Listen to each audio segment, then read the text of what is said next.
Hey, everybody, good morning. Welcome back to the ChatGTM podcast. If you're coming back again, and welcome for the first time if you're a new viewer or listener. It is a beautiful day here in sunny Florida. My name is Michael Beck, your irascible host, and alongside me is my business partner in crime, and co-conspirator, Mr. Chad Horn. Chad, how you doing today, sir? Doing good. We don't have quite as much sun up here in Boston as you, but it's still not bad. It's the same old story. You keep griping. I'm just kidding.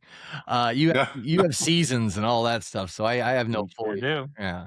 So, well, it sounds like we are doing our last bit of content before we're hitting the road. What's coming up, Chad? The National Restaurant Show. We're going to spend a good amount of time in Chicago. Get ready. The NRA show is coming. No. Our guests in the green rooms go, what the hell's going on right now? So, Chad, what are we doing there? What's the rundown? What's kind of the run of show? Yeah. Running around with cameras the whole time, Yes. 4 days straight, and then an event or two each evening. So try to find some sleep somewhere in there. Yeah, I know that day one we have on Friday we're going right to Google. We're going to do the Google event, and then we have our friends over at Prosper Company doing their Prosper Accelerate Mixer, where they're bringing all the accelerators across the country and getting them primed up for the Q3 and 4 of Prosper Fun. We got our friends at Branded Hospitality Ventures doing their cocktails and connections. And we got the folks at Lead doing sizzle and spin. Oh, yeah. Getting out there on those bikes and yoga and people. It's funny because last year we were so innocent. We thought, we'll just come and hang out with our friends and do some exercise. I thought I was going to effing die. I need to get in shape. And now we're smart enough to not do that. Yes, we are volunteers. We'll wear T-shirts. We'll hand out bottles and water, and we'll just watch everybody else die because I'm old and I don't want to do that again. All right. Well, jokes and stuff aside, it's a good morning here. It is Wednesday. Life is great, and as demonstrated by that, we have a fantastic guest with us today, Mr. Jason Adams. Jason's a friend. He's with a company called CRI. In fact, I got a little bit of a read in for him, and then we'll pull him out of our virtual green room, which we don't have. And Jason's wondering why we aren't talking to him yet. And we're just kind of ignoring him and looking at him going, yeah, we'll get to you. See, he's leaking out of the green room. I better do this quick. I don't even know. Am I on right now? You're on. Everybody's hearing you. Okay, good. Okay. Back your box. Back. Okay. So, all right. Well, hey, everybody, let's get into it. So today's guest is Jason Adams. He's the Director of New Business Development at Creative Realities, or CRI, where he helps brands rethink of how digital experiences actually influence customer behavior in the real world. He spent years at the intersection of retail tech, hospitality, digital signage, and customer engagement, working with companies like Signage, Blue Square Digital, and now Creative Realities to help help businesses turn physical spaces into smarter, more connected experiences. We're talking about the future of retail, why most digital experiences fail, how brands compete for attention now, and why your local convenience store is slowly becoming a media company with coffee. Jason, welcome to the show. Hey, nice to be here. Thanks for having me. Yeah, absolutely. One thing I know about you, you are a man of fantastic energy and really cool sports coats. Well, as my dad said, you got to dress for success. And if I'm going to go out there and try to earn somebody's business, I want to make sure they know that they're important to me. And so that's kind of how I grew up. And it's my stick. But normally I'm just walking around with a hoodie or just hanging out. But what is that? When I'm in front of a customer, I like to. Is that power? What is that? What is this? This is an azalea. Yeah. Kind of from Masters. My wife got it for me. I told her I was wearing it. She was pretty happy. So, yeah, keep the wife happy. We can all be happy. I've right? heard a thing or two about that. And So Jason, let's go ahead and dig in. For those that are been living under a rock, or just have no idea what you guys are all about, just give us a little snapshot. What is CRI? What do you guys do? Who do you help? Yeah. Thanks for asking. We do digital signage, and that's really what's important to us. Creating the experience for the customer, for the brand itself. We're in pretty much all verticals that you can think of, but we really focus in on the retail side of things: QSR, C-store, sports and entertainment, retail media networks, and really that digital journey. So when you're going into a location and you're trying to really reach your consumer, how are you reaching them? What's important to them? What's important to you? What's important to the brand? Those are all things that we consult with, and we try to create within our platforms where they can manage it for our content management systems. In the last question before you get into Chad, I know you're chomping the bit. So we are all kind of connected to a lot of the same people. and more importantly, the companies and in turn partners that you have out there in the world, right? We talked a little before we hopped on about your investment in the Prosper company and why CRI is seeing that as an important event. But you guys also work with another good friend of ours, John Diddick, and the folks over Yeah. at Microtouch. In my caveman brain, I'm like, aren't these the same two things? There's some displays that Microtouch makes, and so kind of separate those two things, right? One's hardware, one's the side that you guys do. What belongs to who? Yeah, for us, it's really about what solution the customer is looking for. Uh-huh. So we're true end to end. We start off very consultative. We come in there just kind of understanding what some of the issues are, what are some of the pain points, how can we reach them, and then it may be hardware that they need, specific hardware for touching for KDS systems. It could be hardware for the outdoor drive-through menu boards, or it could be software that they're looking for. We do a lot of agency level work as well. So when you really dive into who Creative Realities is, we start off, we're really a software company that gives you a full end-to-end digital experience. And so you could really look at us as a la carte. You could take any portion of what we do, whether it's strategy, whether it's, data analytics, or if you're, looking for menu board management, things of that nature, or design and content, we can take you on that journey. If you're just looking for static signage, we're probably not the customer for you, right? We're looking to create an experience. And so, that experience really has to lean on the brands and what's important to them, whether it's, bringing in loyalty, brand loyalty, whether it's, they're just trying to get some products out there that, customers really don't know about and they want to really excite them about. So, really that's what we go in and look at. And so when you separate hardware, software, yes, they're combined. But it's really a la carte. If you've already got the hardware, we can come in and help you with support it with our software. If you don't have anything, we can come in there and really, take you from a static environment to a digital environment and really prove it out. And I think that's important for our customers. Love it, Chad. So Jason, over the last several years, it feels like none of the conversations in your category are just a restaurant or retailer saying, "Hey, I need some screens." It's more around, "I need customer experience," or really, "I need to drive revenue." How do Yeah. you, Jason, help me do that across all the things that you do? So how do you approach that question? Yeah. Yeah. Driving Driving revenue. revenue. It's interesting because, we've got the ability to do eye tracking. You put goggles on, glasses on, whatever you want to call them.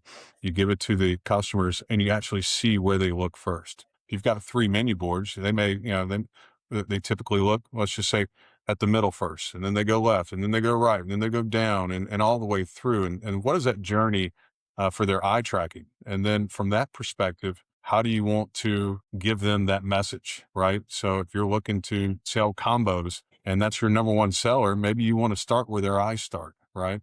For order confirmation, you probably want to start where their eyes end, right? Because that's sort of the end of the journey for the digital experience. So, we have a whole team of data analytics where we can take your POS, we can take camera vision, and really, sort of help understand what that journey is to give a true ROI. And that's really important to us because that's what's important to the operator. If Right. they're willing to invest in digital signage, they should not just invest for a static environment. They should invest for an engagement that's going to help create an ROI.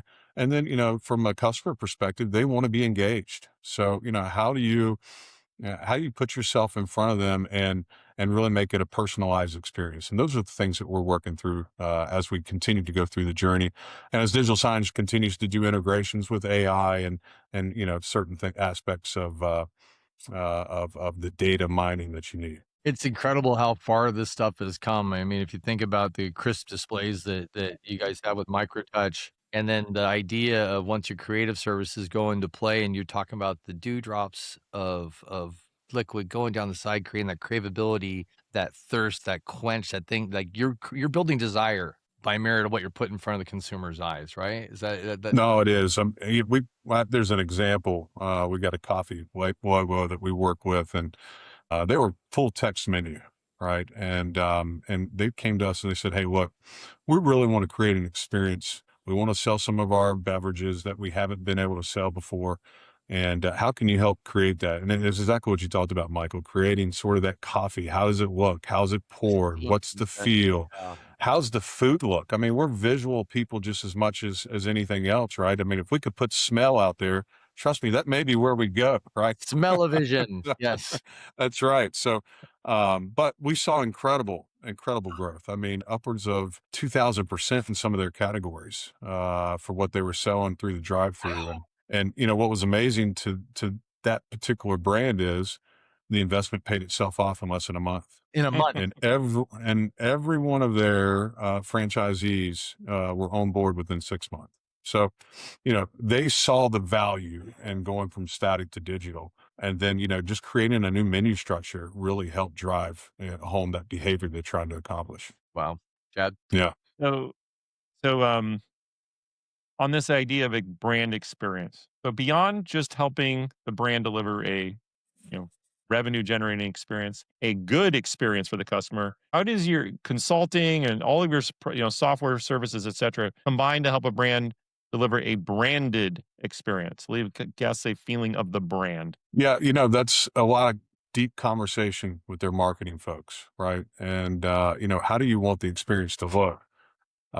It's, you know, some people don't look at it in a way that they just want, you know, a screen, they want a fixture, outdoor fixture, and that's it. Some people want their brand, they want their color, they want when you come in, you know where you're at, you know what brand you're at, and so you know, we work in tandem with those marketing folks to understand what's valuable to them, so we can help suggest. And in all honesty, a lot of these brands already have it. I mean, they really do. There are some great brands out there, some great creative minds. It's sometimes just a vision of how do you put it in front of people that really is important. And so we give suggestive, solutioning for that. But you know, I got to tell you, these brands, I go into them and it's incredible how forward they're looking. Now they're looking 10 years from now. They haven't implemented it all, Right. but you know what we tell them is okay. Hey, get your infrastructure correct, right? So if your infrastructure is correct, and you know that it's future proofing what you're looking to accomplish in year 3, 5, 10, Mhm. then you're not having to invest as much up, you know, in total, right? It may be an investment up front, but in total it's not. And I think that really resonates with the brands, right? And so, you know, one of the things I love about food and beverage, and I know we're foodies, right, is everybody, it's sort of an incestuous group of people who they don't mind talking to each other. C-suite talk to their rivals. IT people talk to their rivals because it's really not just about their brand. It's about the customer experience. What are you seeing that's working? And you know, when you go to a place like Prosper, you know, for that conference, you see them all together. Michael, Chad, you see them, and it really brings the notion of it's not a selfish brand experience. It's let's talk about the customer and their behavior and how we can, you know, really enlighten their experience. And they're working together in a way, but they also are, you know, empowering their brand to be successful. So that opens the door, to some news you guys had pretty recently. Is it Cineplex Media? What's the name of the company in Canada? Yeah. Cineplex Digital Media. Yeah. Uh-huh.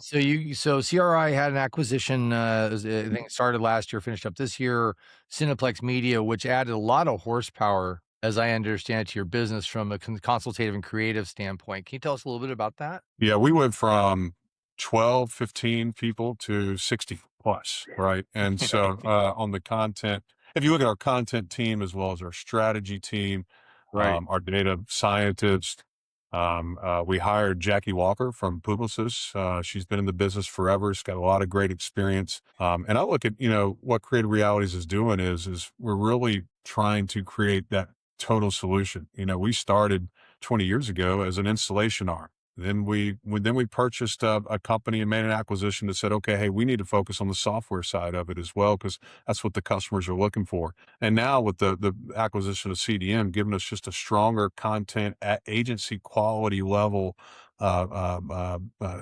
expertise, it's really helped us, you know, sort of round out our offering where really everything is truly in house, and I think that's important. So for the customers, they seem to like it. We've verticalized. We've hired Dan McAllister's our CRO. We've hired a new CFO as well in Tamara, And we verticalize our business to really specifically take each vertical market. So if it's lottery, we've got a lottery market. If it's retail, we've got a retail market, grocery, retail media network, C-store, QSR, and sports and entertainment.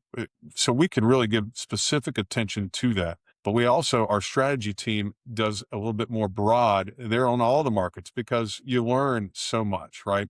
I can learn so much from a retail environment and apply it to a QSR environment because it's still people and how they react. And so it's really, it's a fun place to be. It's a fun group of people to be around. I mean, meeting people like Michael, you and Chad and John Diddig. I mean, look, John Diddig over at MicroTouch. Our kids were freshman college roommates. They're going to be roommates again in their sophomore year. So, it's and he does not live near me. He lives about 3 hours away. So it's very interesting. Yeah, we are definitely a relationship business.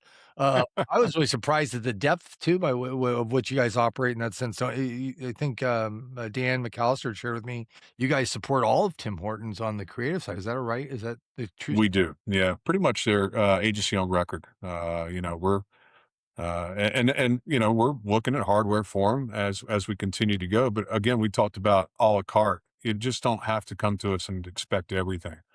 If there's a solution that you need right away, we can handle that specific market. And for them, we've earned their trust by showing them what we could do in that level. So it's exciting. We're now getting into Canada, so I'm starting to talk more like Canadians every time I talk to them. I don't know, that's which is great. I love them. Are you practically But putting gravy and cheese on your fries? Is that yeah, not yet. No. I'm still a skinny fry with a little bit of ketchup. That's my go-to. right there, Chad? Jason, you mentioned AI before. Before we get into anything about AI, I want to ask you about data in the digital signage game and with CRI specifically. What data are you gathering or capturing or pulling from that would be relevant to any AI applications? Yeah, it starts with the POS because that's the full truth of point for us. But it extends into camera vision. It extends into online ordering. It extends into your loyalty platform as well. Everybody's sort of got their own different things. Some companies build everything from the ground up. It's important for us when we were kind of creating our software offering to have an open API source so we can integrate with these type of channels.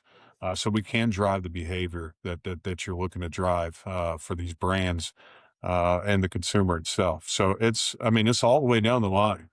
We talked about putting glasses on and really managing that data. That's simplified a little bit, but it tells a lot of the story of what people are actually doing, how they're making decisions, why they're making decisions. And so it starts with POS, but it's just so much more than that for sure. And then we create the deck. We don't just do the data analyzation. We actually create the picture for how those graphs and charts and things go back to the number itself. So we're not just going to hand you over, this is what we think. We're going to prove it out with the numbers, with graphs and things of that nature that are important to you. So not only can you continue to take that and grow from it, because things change, as you guys know, before COVID, people were going inside more. Now, it's 70% through the drive-through, right? Is where people were making their interactions and so the behaviors change. And so how do you change with them? And so that's where that data is important. You can understand and see as well. One question is, you've been doing this for a while across retail and hospitality and digital experiences. What do businesses still fundamentally misunderstand about the customer and how they do this? I Earlier, think I'm thinking like, oh, static signs, but we have our pictures up. They're great. What are they? Where are they missing the boat? I think if you're not proving it out, if you're not putting the data behind what you're doing, then you're just really hoping, you're theorizing, right? And so you've got this great big digital sign. You got a place where you can go change it. You don't have to go tear it down and replace it every 6 months, 5 months, whatever, with some static cleaning or things of that nature. You can really understand behavior pretty quickly. And so, I think people take advantage of that. They just don't understand it, or they may be scared to understand where to start. And that's where we can come in with that journey of, hey, there's a starting point to crawl, walk, run. But you should maximize what you get out of your digital signage and really engage with the customer. And then I think sometimes people fail to do that just because they don't know. It's an education process more than anything else. What is and you mentioned some numbers before, about the lift you gave there, but if somebody's going from static to dynamic and animated, and you mentioned something like, a month or payback, is that kind of a standard thing? Like, what do they usually see in a lift? I It's not a month. yeah. That was a bit of anomaly. Sorry, yeah.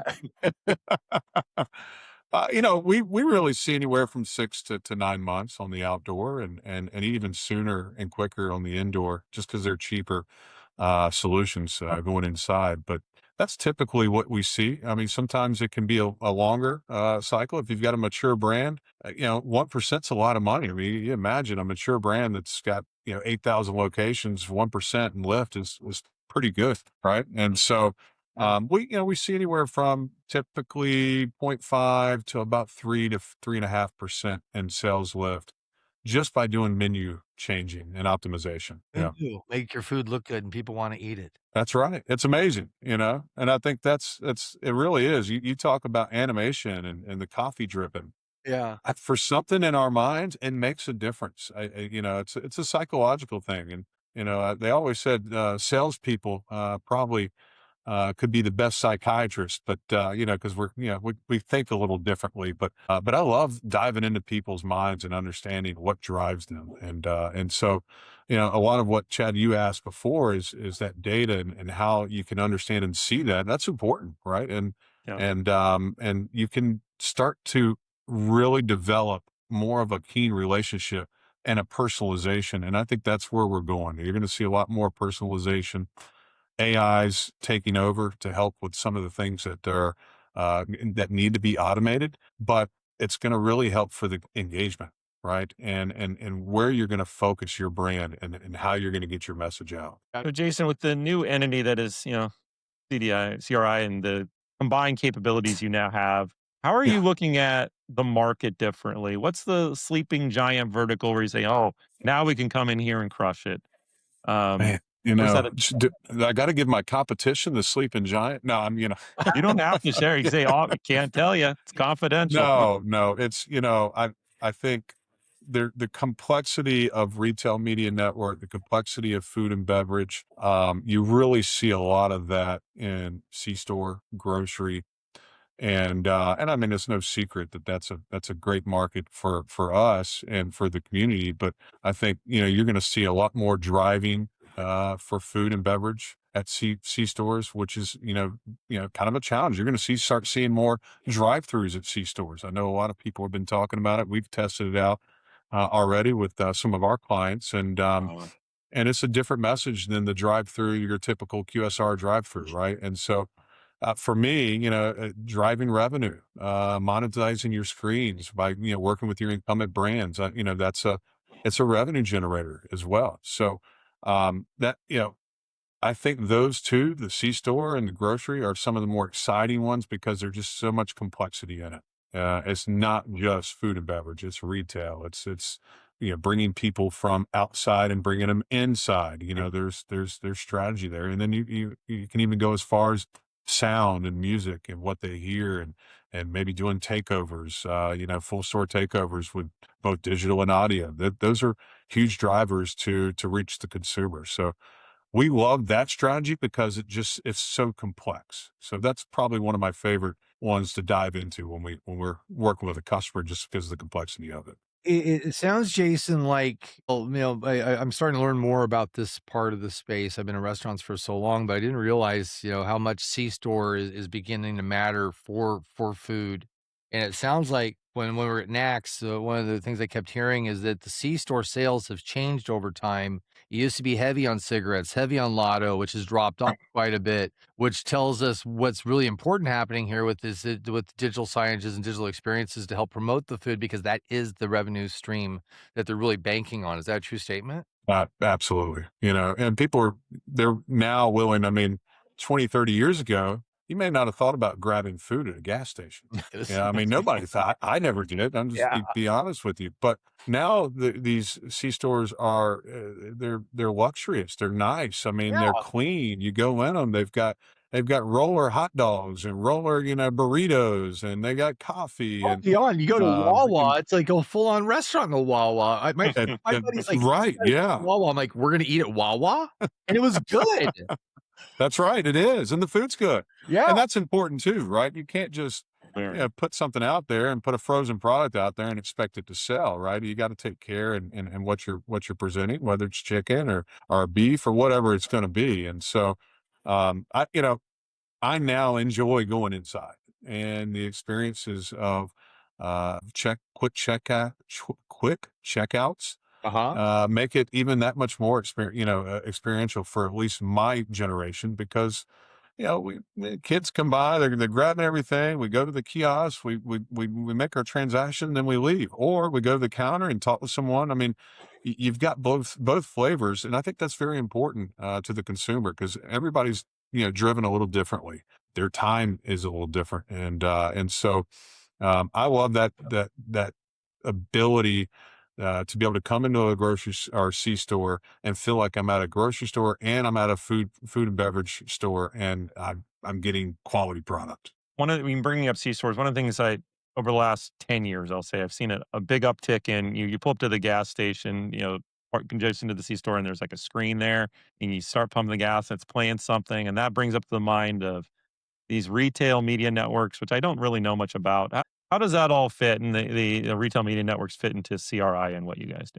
Yeah, yeah, we have a platform that's specifically geared towards the retail media network and the solution on it. Because ultimately, from a brand perspective, if they're going to invest in advertisement, they want proof of play. They want to understand, you've played this. This is what we're paid, and so our platform really gives you all the tools to be successful. Whether you want to do direct sales or you want to do programmatic, you can do both within our platforms. For a C store in particular, these incumbent brands they don't they want to be able to capture the audience, so they're willing to spend. And so I think that's important for any type of C store owner or franchisee is you know your brands are willing to spend just to get some face time in front of the customer. So if you provide them with the opportunity to do so, they will pay for it. And you're now got a different revenue stream and you've got lift in sales, right? We always talk about the revenue from what the advertiser is going to give to you, but what about the lift in sales that you have that it brings along as well? So I think it's a win-win. You were talking about gas station TV, which is really, sort of the start of that retail experience. And then once you get inside, or even, in window, how's that messaging really coming across to the customer? That's very important. So, Jason, one thing I know about the folks from CRI is just whenever I'm around them, I have a good time, and you guys are just Yeah. a fun and engaging group to be with. As we're going into Q3 and Q4, if people wanna meet you guys, where are you gonna be? I know you mentioned Prosper. What are the events and shows that CRI will be presenting at so they can see your stuff and get that firsthand experience with your heart with your solutions? Yeah, yeah, yeah. So we'll be at NRA as we'll see our good friends Michael and Chad. So that's exciting. But I know we're going to go to Prosper, Yeah. RFDC. We'll Oh, be nice. there. Yeah. QSR Evolution, Alright. and I think there's a host of other ones as well. We've got retail space where we're going to be in some as well. But for what my side of the business has been really focused on is that food and beverage. So we're excited to go to Prosper. A lot of great relationships. They've done a great job of creating a culture of engagement. Right. It's not just here's a booth. Hope people come by and talk to you. It's an engaging culture, as we talked about. It's people, brands talking to each other. And so I can learn so much. I loved when I go to a conference, I'm learning. And I feel like when I go to Prosper, I'm learning something. I'm getting something out of it. And then I'm having great conversations and great, relationships and meeting folks like yourself. Isn't it funny you can go to a show, I call Prosper a no pitch event, but clearly people are pitching, but in a different way. Yeah. But it's almost out of place if a junior rep ran up to somebody and said, "Hey, I got some stuff for you." It's like, bro, this is not the place for that. Right. Right. But I think I've had some of the more valuable business conversations there when it isn't so pitchy and our guards are down a little bit because we know we're not gonna overstep the line and we're just gonna have a real conversation. Is that one of your favorite shows of the year?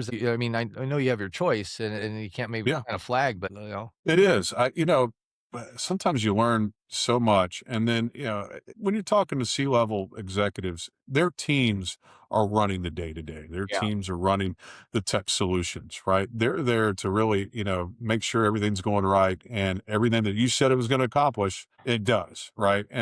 And so when you're talking to the C-level folks, it gives you insight on how they look at things, Mhm. which makes the conversation so much better when you're talking to the day-to-day folks who are really driving that behavior, driving that tech.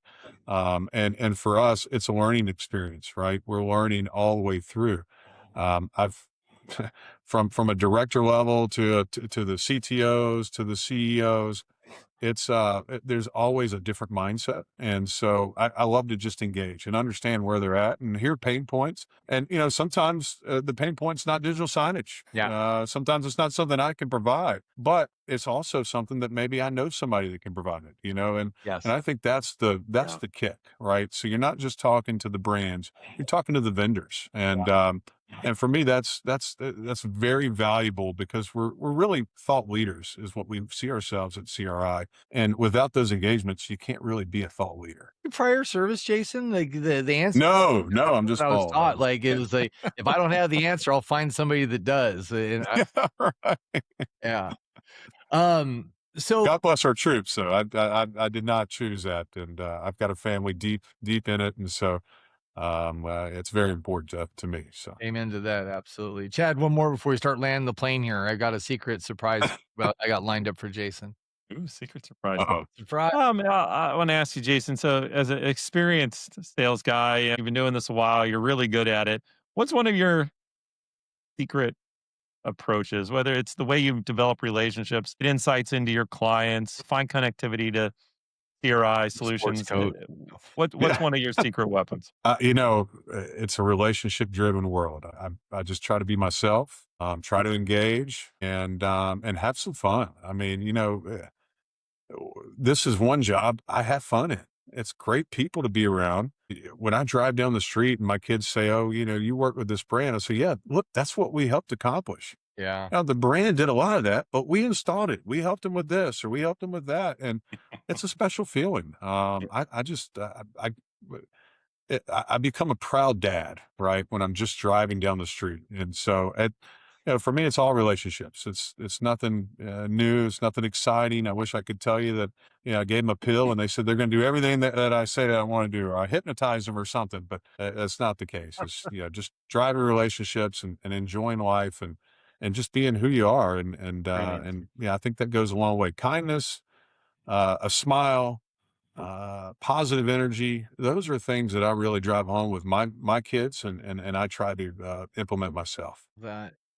Jason, if I'm a brand, what am I feeling right now? How do I look? How do I sound if I might need CRI, but I don't know yet? Well, I think excited. I'd be excited just to have a conversation. We're not going to go sell you all these solutions. We just want to talk, understand where some of the pain points are, and if we can help you address those and create that experience that you're looking for, man, that's a home run for us both. Okay. Well, let's dig in here. So I got something lined up for you.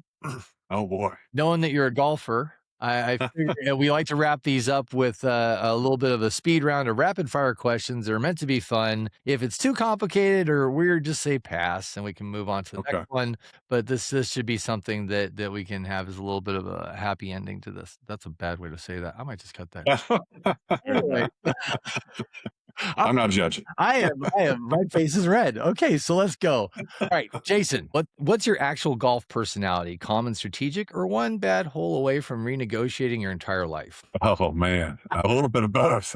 It just depends on how bad it gets, and then I just get calm and say, "Ah, the hell with it. Give me a drink and let's have fun." But no, it depends on who I'm with. If Yeah. it's a tournament, I want to be competitive as I can. If I'm just with friends, yeah, I'm competitive to myself, but I'm not going to be too hard on myself. Okay, and that tees up my next question perfectly. Who's more competitive on the course, you or John Diddig?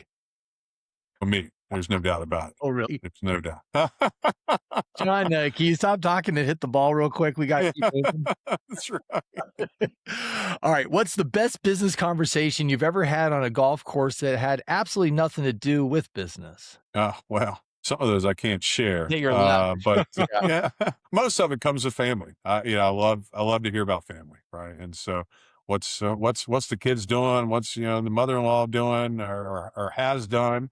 What's cousin Eddie doing? All the other stuff, right? Yeah, I can't think of one that just stands out. They all kind of you get something out of every one of them, Yep. right? But mostly it's just create relationships, man. You Just build. enjoying life. Got it. What's one thing golf instantly exposes about a person? You have to be really dedicated to be good. Okay, you have to really practice a lot. Yeah. So I'm not the greatest golfer because I just don't have enough time. But if you didn't put the time in, that's just golf. So I choose to do it with work because I'm not a professional at golf. But if you're not putting the time in, it shows. There's no doubt about it. Got to get in the reps. All right. That's right. Love it. Yeah. If you could play one round of golf anywhere, what's the course? And with a foursome, alive or dead, who's in that foursome? Oh yeah. Well, it would be Augusta. My dad would be in there for sure. I'd have Shaquille O'Neal, just because he's one of my favorites. I just love what he does and how he represents himself. Shout out to Big Chicken. And then I don't know the fourth. I probably got to bring my son. He's just he's going to want to have fun and hang out with Shaq too. So it'd be my son, my dad. God bless his soul. He's been dead for 5 years, and we miss him. But then Shaq, he would just make the whole room fun, right? And then Michael, you're right. You're right there behind. You're in the second foursome. So Hey now. you and Chad. All right. All right. And John Fine. Diddy pushing the cart. John did it. That's right. What's your go-to excuse after a terrible shot? Wind, clubs, alignment, or that's not normally my game? That's it. Yeah, right. I don't normally do that. Then I do it 3 times in a row. So so I don't. That's probably it. I don't blame the golf club. Okay, that I don't blame. It's the person who's swinging the golf club. And most of the time it's just because I'm going too fast. Yeah. That's another thing about golf. You just got to slow down. Yes, force it. That's correct. Yeah, I never let my club do the work, and it shows. It's just, That's right. yeah.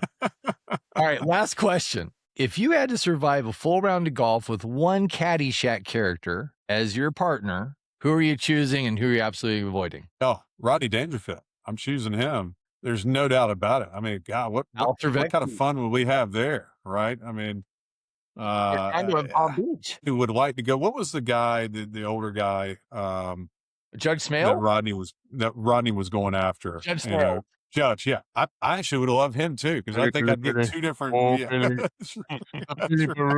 That's right. So I don't know. There's nobody I wouldn't. I've met Bill Murray a couple times in person. I think he'd be a trip. He's got his own personality. Rodney Dangerfield. Is he real dry in person, Bill Murray? He's hilarious. He's hilarious. He says things that you just never know what's coming out of his mouth, but it's always funny. Was it golf related when you met him? Is it at an event or?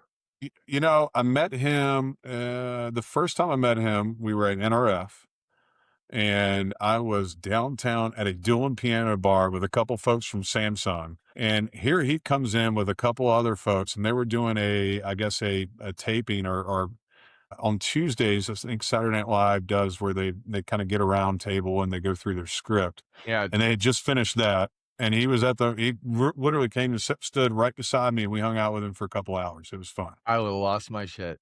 I'm not being. Yeah. Well, Jason, dude, this was awesome. I mean, this is man. great. Thank you so much for this. I know you're active on LinkedIn, but if people want to get a hold of you, what's the best way to say, hey, I'd love to learn more about CRI? Yeah, you can LinkedIn, send me an email, jason.adams@cri.com. Happy to engage with you. And Michael, Chad, I appreciate what you guys do for the industry. I've listened to your podcast, very insightful, learned a lot. I've met some folks because of it. So, we appreciate you. And we couldn't do this. Community wouldn't be like it is without folks like yourself. So we appreciate that. I am speechless for once in my life. Thank you. That's a great compliment. Well, everybody, this has been Jason Adams with CRI. It is such a treat to have him on. Everybody I've met over there, Roderick, and who's We got Amanda, Roderick, An- Andrea. I love it, Yeah. Amanda and Andrea. They're fun too. Your whole team is great. It's what is it? People, if you remember how people make you feel, know what they say. Every time I've talked to you guys, I walked away feeling better. So, on a personal note, to anybody watching, if you're curious about them, stop by. It's not pitchy. It's a group of people that genuinely seek to understand to see if they can help you out. And that's kind of why we started being friends. It's just like, I like these folks and I want to see them succeed out there, and they're already succeeding. So it's Yeah. exciting to watch your journey, your growth. Dan McAllister coming on board, your acquisitions of Cineplex Media up in Canada. Nowhere but up. This is absolutely great. So everybody, Yeah. thank you for joining us today for the ChatGTM podcast with Jason Maz with CRI. We'll see you guys on the next one. And as always, random acts of kindness. Take a minute, sprinkle that stuff everywhere. You never know whose day you're going to make better, just like Jason spending time with us made our day better. And hopefully a little bit of time with him made his day better too. So for now, You did. we'll sign off and we'll see you on the next one. Thanks, guys. Positive energy. Boom.